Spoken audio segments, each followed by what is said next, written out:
Hello everyone, this is Archie Verma and this video is part 4 of the chapter cell cycle and cell division. But before starting the video, मैंने अपना Telegram channel open किया है so you can join my channel to solve your doubts completely for free. और मेरी video को देख करके आप प्लीज़ कमेंट करो कि मुझे क्या चीज़ इम्प्रूव करनी चाहिए या फिर मैं सही कर रही हूँ या नहीं कर रही हूँ, मैं कैसे बता रही हूँ, तो प्लीज़ आप कमेंट करो. So let's start with the video. कल तक हम बात कर चुके हैं मियोसिस के बेसिक के बारे में. आज हम बात करते हैं पहली बात तो फ्लो के बारे में. पहले इंटरफेज होता है, then meiosis 1, then interkinesis and then meiosis 2. Meiosis 1 और मियोसिस 2 को सेपरेट करता है हमारा इंटरकाइनेसिस. लेकिन इंटरकाइनेसिस के अंदर कोई भी डीएनए रेप्लिकेशन नहीं होता. डीएनए रेप्लिकेशन सिर्फ और सिर्फ जो इंटरफेज का एस फेज़ होता है. इंटरफेज में 3 फेजेस होते हैं ना, G1 then S and then G2. तो उसमें जो एस फेज़ है, जो सिंथेसिस फेज़ है, वहीं पर सिर्फ और सिर्फ डीएनए रेप्लिकेट होता है. मियोसिस के अंदर भी सिर्फ एक बार ही जो डीएनए रेप्लिकेशन है वो होता है. इंटरकाइनेसिस में डीएनए रेप्लिकेशन नहीं होता. अब बात करते हैं मियोसिस 1 के अंदर. मियोसिस 1 में जैसे मैंने बताया था कि प्रोफेज 1 होता है, देन मेटाफेज 1 होता है, देन एनाफेज 1 होता है एंड देन टेलोफेज 1 होता है. जो हमारा प्रोफेज 1 है ना मियोसिस 1 का, वो सिमिलर लाइक जैसे हमने माइटोसिस में पढ़ा था प्रोफेज के बारे में, वैसा यहाँ पे प्रोफेज नहीं है. यहाँ पे बहुत सारी चीज़ें अलग अलग होती हैं बिकॉज यहाँ पे हमें गैमेट्स का फॉर्मेशन करना है. ठीक है, तो हमें वेरिएशन भी चाहिए नेक्स्ट जनरेशन के अंदर. तो यहाँ पे प्रोफेज 1 में वो वेरिएशन की तैयारी होती है. कहने का मतलब क्या है, जैसे हमें पता है कि अगर एक इंडिविजुअल है और वो डाइप्लॉइड है तो उसके फादर से और उसकी मदर से एक एक क्रोमोसोम आएगा. ठीक है, मतलब हर एक सेट का एक एक क्रोमोसोम आएगा. लाइक अगर क्रोमोसोम नंबर 1 है तो वहाँ से एक ही क्रोमोसोम आएगा, इस तरीके से. तो अगर कोई इंडिविजुअल है उसके अंदर गैमेट्स का फॉर्मेशन करना है, ठीक है, तो उसके पास क्या होगा, उसके पास जैसे क्रोमोसोम नंबर 1 है तो उसके 2 क्रोमोसोम्स प्रेजेंट होंगे जिनको हम बोलेंगे होमोलोगस क्रोमोसोम्स. ठीक है, ऐसे क्रोमोसोम 2 ऐसे करते करते हमारे पास सारे के सारे 23 पेयर्स के लिए हमारे पास 2 क्रोमोसोम्स होंगे जो कि लाइक एक ही नंबर के होंगे. लाइक क्रोमोसोम नंबर 1 के 2 होंगे, क्रोमोसोम नंबर 2 के 2 होंगे, ऐसे करके होंगे. ठीक है, और इन लोगों को हम बोलते हैं होमोलोगस क्रोमोसोम्स. ठीक है, अब इन होमोलोगस क्रोमोसोम्स में यहाँ पे रिकॉम्बिनेशन होगा. ठीक है, जिसकी वजह से आगे की जनरेशन में वेरिएबिलिटी आएगी, वेरिएंस आएगा, वेरिएशंस आएंगी बेसिकली. ठीक है, स्टार्ट करते हैं. प्रोफेज 1 में सबसे पहली स्टेज आती है लेप्टोटीन. लेप्टोटीन में बेसिकली जैसे हमने नॉर्मल पढ़ा था, प्रोफेज के अंदर क्या होता है कि नॉर्मल जो क्रोमैटिन मटेरियल है वो अपने आप को कॉम्पैक्ट करेगा, वो अपने आप को कंडेंस करेगा और अपने आप को क्रोमोसोम में कन्वर्ट करने लगेगा धीरे धीरे. वही सेम चीज़ लेप्टोटीन के अंदर होती है, कुछ अलग चीज़ नहीं है. लेप्टोटीन में बेसिकली वही होता है जो हमने नॉर्मल प्रोफेज में पढ़ा था. सारा का सारा जो क्रोमैटिन मटेरियल है डीएनए के लाइक न्यूक्लियस के अंदर, वो अपने आप को कॉम्पैक्ट करना शुरू करेगा और अपने आप को क्रोमैटिन मटेरियल से उठा करके क्रोमोसोम में कन्वर्ट करना शुरू करेगा. ठीक है, उसके बाद क्या होता है, उसके बाद आती है नेक्स्ट स्टेज जिसको बोलते हैं जाइगोटीन, जो कि थोड़ी डिफरेंट होती है. जाइगोटीन के अंदर क्या होता है, अभी तक जो हमारे पास थोड़े बहुत क्रोमोसोम हमें देखने को मिल रहे हैं, उनके अंदर क्या होता है ना, उनके अंदर एक प्रोसेस होने लगता है जिसको बोलते हैं साइनेप्सिस. इस प्रोसेस को बोलते हैं साइनेप्सिस. इस साइनेप्सिस के अंदर क्या होता है ना, जो 2 होमोलोगस क्रोमोसोम्स हैं, यानी कि एक पेयर मतलब लाइक एक हमारे पास क्रोमोसोम जो है वो हमारे फादर से आया और एक आया मदर से. ठीक है, तो वो यानी कि क्रोमोसोम नंबर 1 की जैसे एग्जांपल लेते हैं. जैसे क्रोमोसोम नंबर 1 के पास हमारे पास 2 क्रोमोसोम्स हैं जिनको हम आपस में बोलेंगे होमोलोगस क्रोमोसोम्स. ठीक है, तो ये जो 2 होमोलोगस क्रोमोसोम्स हैं, फिर जो आपस में होमोलोगस क्रोमोसोम्स हैं, क्रोमोसोम नंबर 1 के एग्जाम्पल बता रही हूँ, ये आपस में पेयरिंग कर लेंगे. जो सेम सेट वाले या फिर जिनको हम होमोलोगस क्रोमोसोम बोल रहे हैं, यानी कि क्रोमोसोम नंबर 1 या फिर नेक्स्ट वाले 2, 3 ऐसे करके ये आपस में आकर के पेयरिंग कर लेंगे. और इस पेयरिंग को ही हम लोग साइनेप्सिस बोलते हैं. इस प्रोसेस को, ये जो पेयरिंग हो रही है, इस पेयरिंग के प्रोसेस को हम साइनेप्सिस बोलते हैं. ओके, अब ये जो साइनेप्सिस हो रही है इसके अंदर एक साइनेप्टोनेमल कॉम्प्लेक्स बनता है. अब यहाँ पे जैसे मैंने बताया कि 2 होमोलोगस क्रोमोसोम्स होते हैं. क्रोमोसोम्स कितने हैं, 2 होमोलोगस क्रोमोसोम्स हैं. जैसे क्रोमोसोम नंबर 1 के अंदर 2 होमोलोगस क्रोमोसोम्स हैं. अगर हम बात करते हैं क्रोमोसोम नंबर 2 की, तो वहाँ पे 2 होमोलोगस क्रोमोसोम्स हैं. ठीक है, पेयर है मतलब बेसिकली. तो इस वजह से इनको हम लोग बाइवेलेंट बोलने लगते हैं. ओके, और ये जो पेयर बना हुआ है इनके अंदर 4 सिस्टर क्रोमैटिड्स हैं. लाइक मतलब अगर बात करते हैं क्रोमोसोम नंबर 1 की, और उसमें एक होमोलोगस क्रोमोसोम मतलब एक मदर से आया है, एक फादर से आया है, तो उसमें जो एक क्रोमोसोम है उसके अंदर 2 होंगी सिस्टर क्रोमैटिड्स और दूसरे वाले में 2 होंगी. इस तरीके से जो क्रोमैटिड्स वाला नंबर है ना, उसकी बेसिस पे बोलेंगे टेट्राड. क्रोमोसोम्स कितने होंगे, अगर हम कंपेयर कर रहे हैं क्रोमोसोम नंबर 1 के लिए, तो हमारे पास 2 होमोलोगस क्रोमोसोम्स हैं. इस वजह से बाइवेलेंट, जब इनकी पेयरिंग हो जाएगी साइनेप्टोनेमल कॉम्प्लेक्स बन जाएगा इनके अंदर, तो उनको बोलेंगे बाइवेलेंट, जो कि जाइगोटीन में हमें देखने को मिल रहा है. लेकिन अगर हम साथ ही साथ में कंपेयर कर रहे हैं क्रोमैटिड्स के हिसाब से, तो हम इसे बोलेंगे टेट्राड्स. लेकिन ये जो पेयरिंग हो रही है ना, अगर हमसे पूछते हैं एग्जाम में कि सिनेप्सिस का क्या होता है या फिर ये सब चीज़ें, तो हम बोलेंगे हाँ ये जो है वो ज़ाइगोटिन के अंदर हमें देखने को मिलता है। लेकिन अगर हमसे पूछते हैं कि बाइवेलेंट और टेट्राड क्लियरली विजिबल कहाँ होते हैं, देखो सबसे पहले पूछेंगे कि सबसे पहले विजिबल कहाँ होते हैं, तो हम बोल देंगे क्लियरली कि वो ज़ाइगोटिन में होते हैं। लेकिन क्लियरली विजिबल इलेक्ट्रॉन माइक्रोग्राफ्स के अंदर या फिर इलेक्ट्रॉन माइक्रोस्कोप के अंदर जब आप इजीली ये बाइवेलेंट को और टेट्राड को देख सकते हो, वो तभी हो सकता है जब पेकाइटिन स्टेज आ चुकी हो। और पेकाइटिन जो स्टेज है वो नेक्स्ट स्टेज है, यानी कि थर्ड स्टेज है। ठीक है, तो ज़ाइगोटिन के अंदर हमें सिर्फ और सिर्फ सिनेप्सिस देखने को मिलता है। सिनेप्सिस एक प्रोसेस है जिसके अंदर जो होमोलोगस क्रोमोसोम्स हैं वापस में आके पेयरिंग कर लेते हैं, उनके बीच में एक सिनेप्टोनेमल कॉम्प्लेक्स बन जाता है। ओके, और थोड़े थोड़े सबसे मतलब लाइक फर्स्ट अपीयरेंस हो जाती है बाइवेलेंट और टेट्राड की। ओके, नेक्स्ट स्टेज आती है पेकाइटिन। पेकाइटिन के अंदर एग्जैक्टली क्या होता है, यहाँ पे एग्जैक्टली रिकॉम्बिनेशन होता है। रिकॉम्बिनेशन का मतलब क्या है, जैसे मैंने बताया अभी तक सिनेप्सिस हो चुका है, सिनेप्टोनेमल कॉम्प्लेक्स बन चुका है दो होमोलोगस क्रोमोसोम्स के बीच में। ओके, अब यहाँ पे क्या होता है, रिकॉम्बिनेशन होता है। रिकॉम्बिनेशन की वजह से यहाँ पे नेक्स्ट जनरेशन के अंदर वेरिएशंस आती है। ओके, कहने का मतलब क्या है, ये जो दो होमोलोगस क्रोमोसोम्स हैं जो कि आपस में पेयर कर चुके हैं, इनका कुछ पार्ट निकल के आपस में रिकॉम्बिनेशन करेगा with the help of enzyme recombinase. Okay, तो होगा क्या रिकॉम्बिनेशन के अंदर, ये आपस में जो ये पेयर्ड होमोलोगस क्रोमोसोम्स हैं या फिर जिनके बीच में सिनेप्टोनेमल कॉम्प्लेक्स बन गया है, ये आपस में क्रॉसिंग ओवर करेंगे। ठीक है, ये क्रॉसिंग ओवर करेंगे जिस वजह से वेरिएशन आएगी, और इस क्रॉसिंग ओवर के प्रोसेस को हम रिकॉम्बिनेशन बोल दे रहे हैं। ठीक है, क्रॉसिंग ओवर होगा यानी कि एक होमोलोगस क्रोमोसोम जो कि हमारे फादर से आया है, उसका कुछ पार्ट, और उस पार्ट के अंदर कुछ जीन्स होंगे, ऑब्वियसली बात है। ठीक है, वो निकल करके जो मदर वाला होमोलोगस क्रोमोसोम है उसके पास चला जाएगा, और जो मदर वाला होमोलोगस क्रोमोसोम है उसका कुछ पार्ट निकल के, वही सेम पार्ट निकल के जो फादर का होमोलोगस क्रोमोसोम है उसके पास आ जाएगा। ठीक है, और ऑब्वियसली बात है होमोलोगस क्रोमोसोम्स के बीच में होंगी, यानी कि क्रोमोसोम नंबर 1 के बीच में जो दो होमोलोगस क्रोमोसोम्स हैं उनके बीच में ही होगी ये चीज़, ताकि जो जीन्स हैं वो इक्वल नंबर में ही रहें, ताकि जो जीन्स हैं वो नेक्स्ट जनरेशन के अंदर वो इक्वल नंबर में ही रहें, मतलब गैमेट्स के अंदर जो जीन्स जा रहे हैं वो इक्वल नंबर में ही रहें। ओके, अब जैसे मैंने बताया था कि पेकाइटिन के अंदर जो टेट्राड है और बाइवेलेंस है वो ईजिली विजिबल हो जाएंगे, और साथ ही साथ में यहाँ पे क्रॉसिंग ओवर हो जाएगा, रिकॉम्बिनेशन हो जाएगा। रिकॉम्बिनेस की प्रेजेंस के अंदर हमारे पास नेक्स्ट स्टेज आता है, फोर्थ स्टेज या फिर फोर्थ फेज, डायप्लोटीन। डायप्लोटीन के अंदर क्या होता है ना कि अभी तक हमने देख लिया जो पेकाइटिन था उसके अंदर रिकॉम्बिनेशन हो गया था। रिकॉम्बिनेशन होने के बाद सिनेप्टोनेमल कॉम्प्लेक्स का कोई सेंस नहीं बनता, बिकॉज हमने सिनेप्टोनेमल कॉम्प्लेक्स या सिनेप्सिस करा ही इस वजह से था ताकि हम लोग रिकॉम्बिनेशन कर सकें, क्रॉसिंग ओवर कर सकें।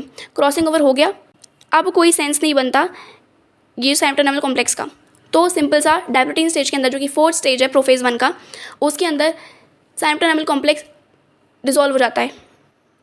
सिनेप्टोनेमल कॉम्प्लेक्स जो है वो डिसॉल्व हो जाता है। उसी के साथ साथ में जब कंप्लीट सिनेप्टोनेमल कॉम्प्लेक्स डिसॉल्व हो रहा है, लेकिन जो क्रॉसिंग ओवर की साइड थी ना, जो क्रॉसिंग ओवर की साइड थी जहाँ पे एग्जैक्टली क्रॉस ओवर हुआ है, जहाँ पे रिकॉम्बिनेशन हुआ है जो होमोलोगस क्रोमोसोम्स हैं उनके बीच में, वहाँ पर लिंकेज नहीं बोलना चाहिए, लेकिन वो पार्ट जो है अभी भी वो लिंक्ड रह जाता है, वो अभी कम्प्लीटली ओपन नहीं होता है।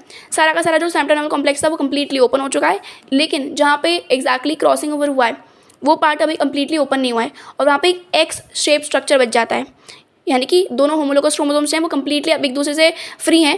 ठीक है, कोई सिनेप्सिस नहीं हो रहा, कोई पेयरिंग नहीं हो रही, लेकिन सिर्फ और सिर्फ वो कनेक्टेड है कहाँ पर, जहाँ पे क्रॉसिंग ओवर हुआ था। ओके, और साथ ही साथ में क्या होता है, ये जो स्ट्रक्चर बना है ना, जो एक्स शेप स्ट्रक्चर बना है जहाँ पे वो लिंक्ड रह गए हैं, उस स्ट्रक्चर को हम कियास्मेटा बोलते हैं। ठीक है, और जो हमारे वर्टिब्रेट्स में इवन जब हम oogenesis भी पढ़ते हैं ना, तो हमें देखने को मिलता है कि जो हम प्यूबर्टी में जब हमारा वापस oogenesis स्टार्ट होता है, अभी तक तो बीच में हॉल्ट में था, लेकिन जब वो स्टार्ट होता है वापस से, तब उस कंडीशन के अंदर हम बोलते हैं ना कि ये अरेस्टेड थे, ये oocytes अरेस्टेड थे।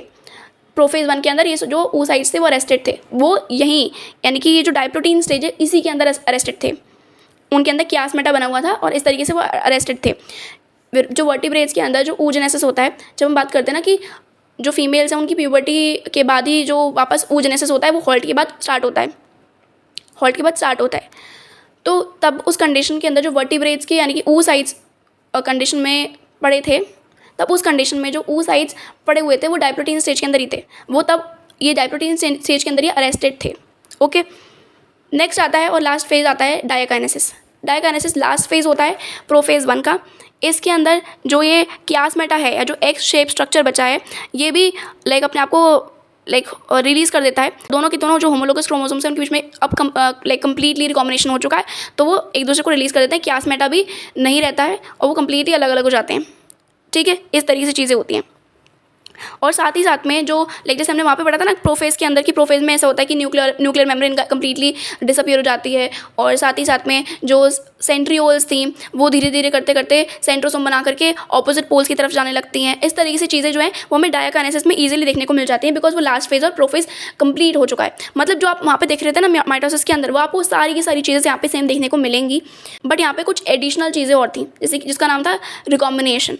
रिकॉम्बिनेशन का नाम पूछा जाएगा, रिकॉम्बिनेशन नड्यूल है ना। रिकॉम्बिनेशन नड्यूल अच्छा पूछा जाएगा तो क्या बोलोगे?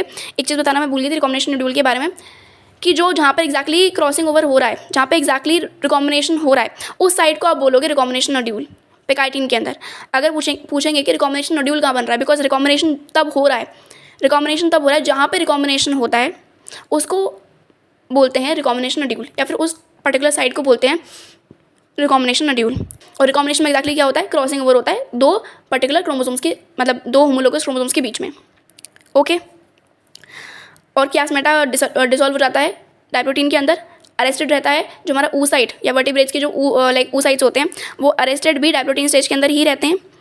डायाकाइनेसिस के अंदर जो ये क्लासमेटा था, जो एक्स शेप बॉडी थी, या फिर बॉडी तो नहीं बोलना चाहिए लेकिन एक्स शेप स्ट्रक्चर जो था, वो भी ईजिली लाइक ओपन हो जाता है, और जो दोनों होमोलोगस क्रोमोसोम्स है वो कंप्लीटली फ्री हैं। और बाकी ये जो हम चीज़ें पढ़ रहे थे प्रोफेज 1 के अंदर, लाइक प्रोफेज के अंदर नॉर्मल माइटोसिस के लिए, वो सारी की सारी चीज़ें हमें यहाँ पे देखने को मिल जाएंगी, यानी कि न्यूक्लियर मेम्ब्रेन डिसअपियर होने लग जाएगी, न्यूक्लियस गायब होने लग जाएगा, ER गायब हो जाएगी, गोल्जी बॉडीज गायब हो जाएंगी। इस तरीके से चीज़ें हमें देखने को मिल जाएंगी। सेंट्रोसोम्स लाइक ऑपोजिट पोल की तरफ मूव करने लग जाएंगी। इस तरीके से चीज़ें हमें देखने को मिल जाएंगी काफ़ी। सेम वही मेटाफेज के अंदर वही सेम चीज़ आएगी कि जो कंप्लीटली क्रोमोसोम्स थे वो हमारे पूरे साइटोप्लाज्म में फैल जाएंगे। धीरे धीरे करते करते कंप्लीटली मेटाफेज के अंदर हमें देखने को मिलेगा कि जो न्यूक्लियर मेम्ब्रेन है वो कंप्लीटली लाइक डिसइंटीग्रेट कर चुकी है, सब सारी की सारी जो ऑर्गेनेल्स थे वो गायब हो चुकी हैं, स्पिंडल फाइबर्स बनना शुरू हो चुकी हैं और वो काइनेटोकोर्स के साथ में जाके अटैच हो चुकी हैं। मेटाफेजिक प्लेट का फॉर्मेशन हो रहा है, लेकिन यहाँ पे क्रोमोसोम जो है यहाँ पे वो जैसे मैं बताया कि दो होमोलोगस क्रोमोसोम्स के बारे में हम बात कर रहे हैं यहाँ पे, ठीक है। तो वो दो होमोलोगस क्रोमोसोम्स क्या करेंगे यहाँ पे दो मेटाफेजिक प्लेट का फॉर्मेशन करेंगे। लेकिन यहाँ पे क्या होगा ना, जब हम बात करते हैं एनाफेज के बारे में, एनाफेज 1 के बारे में, एनाफेज 1 में जो हमारा सेंट्रोमियर है वो स्प्लिट नहीं करेगा, बिकॉज जो एक पोल का जो स्पिंडल फाइबर है वो एक होमोलोगस क्रोमोसोम के साथ में अटैच है, और जो दूसरे पोल की जो स्पिंडल फाइबर है वो दूसरे होमोलोगस क्रोमोसोम के साथ में अटैच है। इस तरीके से चीज़ें हो रही हैं। और दूसरा जो काइनेटोकोर्स है वो लाइक ओपन है, उन पे कोई भी फोर्स नहीं लग रहा है। तो इस तरीके से चीज़ें होती हैं। तो जब फोर्स लगेगा एनाफेज के टाइम पे, जब वो जो स्पिंडल फाइबर्स है वो जो अपने आप को शॉर्टन करेंगी, तब कोई प्रॉब्लम नहीं होगी, ठीक है। तब वो जो सेंट्रोमियर है वो स्प्लिट नहीं करेगा, वो आराम से एक ही तरफ खिंचता चला जाएगा, वही आपस चीज़ आर्म स्ट्रेलिंग बिहाइंड करता हुआ, और जो सेंट्रोमियर होगा वो लीडिंग एज होगा अगेन। और जो दो होमोलोगस क्रोमोसोम्स हैं, एक पोल पे जाएगा और दूसरा वाला दूसरे पोल पे जाएगा, और जो वापस टीलोफेज के अंदर, टीलोफेज 1 के अंदर जो क्रोमोसोम्स बने थे, यानी कि जो दो होमोलोगस क्रोमोसोम्स कंप्लीटली पोल्स पर आ गए हैं, वो अपने आप को वापस से डीकंडेंस करने लग जाएंगे। बस इतना ही होता है। उसके बाद आता है अपना इंटरकाइनेसिस। इंटरकाइनेसिस एक तरीके से आप यू कैन से कि बीच का फेज़ है, मियोसिस 1 को और मियोसिस 2 को सेपरेट करने का काम करता है, और ये बहुत ही कम टाइम का होता है। बिकॉज अगर लेट्स से अगर टीलोफेज हो चुका है, ठीक है, साइटोकाइनेसिस हो चुका है, लेकिन अभी क्या होता है ना, टीलोफेज के अंदर जो चीज़ें मतलब यानी कि जो क्रोमोसोम्स हैं अब वो अपने आप को धीरे धीरे करते करते डीकंडेंस कर रहे हैं। तब उस कंडीशन में क्या होगा ना, जब डीकंडेंसेशन हो जाएगा कंप्लीटली, तो फिर वापस उसको मेहनत लगानी पड़ेगी सेल को, कि बिकॉज अभी इसको सेकंड मियोसिस डिवीजन भी करना है। तो इस वजह से इंटरकाइनेसिस जो होता है वो बहुत ही छोटे टाइम का होता है, बहुत ही छोटे पीरियड का होता है। अब आता है जो साइटोकाइनेसिस हो गया, कंप्लीटली 2 सेल्स बन चुके हैं अभी फर्स्ट डिवीजन के साथ में, फर्स्ट मियोसिस के साथ में, जो फर्स्ट मियोसिस हुआ है उसके बाद में जो साइटोकाइनेसिस हुआ है उसके साथ में हमारे पास 2 सेल्स आ चुके हैं। इंटरकाइनेसिस हो गया, उसके बाद में हमारा चलता है वही सेम जो हमने माइटोसिस में पढ़ा था, एग्जैक्ट सेम चीज़ें चलती हैं यहाँ पर हमारे मियोसिस 2 के अंदर। मियोसिस 2 कंप्लीटली सेम होता है माइटोसिस के साथ में। तो वही सेम चीज़ प्रोफेज के अंदर क्या होगा, प्रोफेज 2 के अंदर बेसिकली क्या होगा, वापस वही कंडेंसेशन देखने को मिलेगी हमें क्रोमोसोम्स के लिए। न्यूक्लियर मेम्ब्रेन वापस डिसइंटीग्रेट हो जाएगी, न्यूक्लियस गायब हो जाएगा, ER गायब हो जाएगी। ऐसे वही सेम चीज़ें जो हमें देख रही थी यहाँ पे प्रोफेज के लिए, वही सेम चीज़ें हमें यहाँ पे देखने को मिलेंगी। उसके बाद वही मेटाफेज 2 के अंदर जो स्पिंडल फाइबर्स बन रही हैं 2 पोल्स के साथ में, वो अब ये जो पर्टिकुलर क्रोमोसोम है, बिकॉज अब हर सेल के पास एक ही एक क्रोमोसोम होगा, इसके 2 सिस्टर क्रोमैटिड्स होंगे, ऑब्वियस सी बात है। लेकिन अब इनके पास होमोलोगस क्रोमोसोम्स नहीं है और यहाँ पे जो दोनों काइनेटोकोर्स हैं वो ऑपोजिट पोल की स्पिंडल के साथ में अटैच्ड है। तो इस वाली कंडीशन में जब एनाफेज में जब आप जाओगे, जब यहाँ पे तो देखो मेटाफेज 2 के अंदर यहाँ पे मेटाफेजिक प्लेट एक ही बनेगी, लेकिन जब आप बात करते हो थर्ड फेज यानी कि एनाफेज 2 के बारे में, तब यहाँ पे इस कंडीशन में यानी कि मियोसिस 2 के अंदर जो सेंट्रोमियर है वो स्प्लिट करेगा और लास्ट में टीलोफेज के अंदर वापस वही सेम चीज़ होगी कि जो हमारा क्रोमोसोम थे वो अपने आप को वापस कन्वर्ट कर लेंगे क्रोमैटिन फाइबर्स के अंदर, साइटोकाइनेसिस हो जाएगा। और हमने जब स्टार्ट किया था एक सेल से, तो एक सेल से अब हमारे पास 4 सेल तैयार हो चुके हैं, जिसमें स्टार्टिंग वाले सेल के पास में 2 होमोलोगस क्रोमोसोम्स थे और उनके पास मतलब एक होमोलोगस क्रोमोसोम के पास 2 सिस्टर क्रोमैटिड्स थी और दूसरे वाले के पास 2 सिस्टर क्रोमैटिड्स थी। कुल मिला के हमारे पास 4 सिस्टर क्रोमैटिड्स थी। लेकिन जब लास्ट में हमने देखा है तो हमें देखने को मिला है कि सबके पास जो क्रोमोसोम्स हैं वो एक बचाए, यानी कि स्टार्टिंग में 2n की प्लॉइडी थी, ठीक है, बिकॉज हमारे पास एक सेट के लिए 2 होमोलोगस क्रोमोसोम्स थे। समझ रहे हो बात को?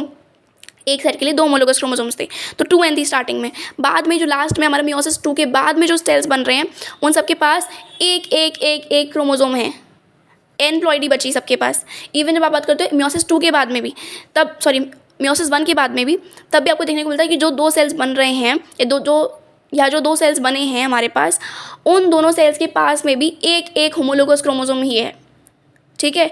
स्टार्टिंग में 2n थे, यानी कि क्रोमोसोम नंबर स्टार्टिंग में 2n थे, मियोसिस 1 के बाद जो एक सेल बना है उसके पास n होगा, दूसरे सेल के पास भी n होगा। जब आपने मियोसिस 2 कर लिया, हमारे पास कुल मिलाकर के 4 सेल हो गए, ठीक है, और उन 4 सेलों के पास में से सबके पास जो क्रोमोसोम नंबर होगा वापस वो n ही है। लेकिन जो सिस्टर क्रोमैटिड्स हैं वो स्टार्टिंग में जब हमने स्टार्ट किया था मियोसिस के से पहले, तब उस कंडीशन में हमारे पास जो सिस्टर क्रोमैटिड्स थी वो पूरे सेल के पास 4 थी, एक सेट के लिए 4 थी। लेकिन जब मियोसिस 1 हो गया, एक सेल के पास एक सेट के लिए जो सिस्टर क्रोमैटिड्स थी वो 2 थी, ठीक है, और लास्ट में आकर के एक बची है। समझ रहे हो बात को? तो इस तरीके से चीज़ें होती हैं मियोसिस के अंदर। मियोसिस एक रिडक्शनल डिवीजन है जो कि मैंने कंप्लीटली एक्सप्लेन कर दिया है अच्छे से, और अच्छे से पढ़ना मियोसिस के बारे में, जो स्पेसिफिकली जो प्रोफेज 1 है इसके बारे में, बिकॉज 95% प्रोबेबिलिटी की क्वेश्चन यहीं से बनेगा। So this was all about this video. Thank you.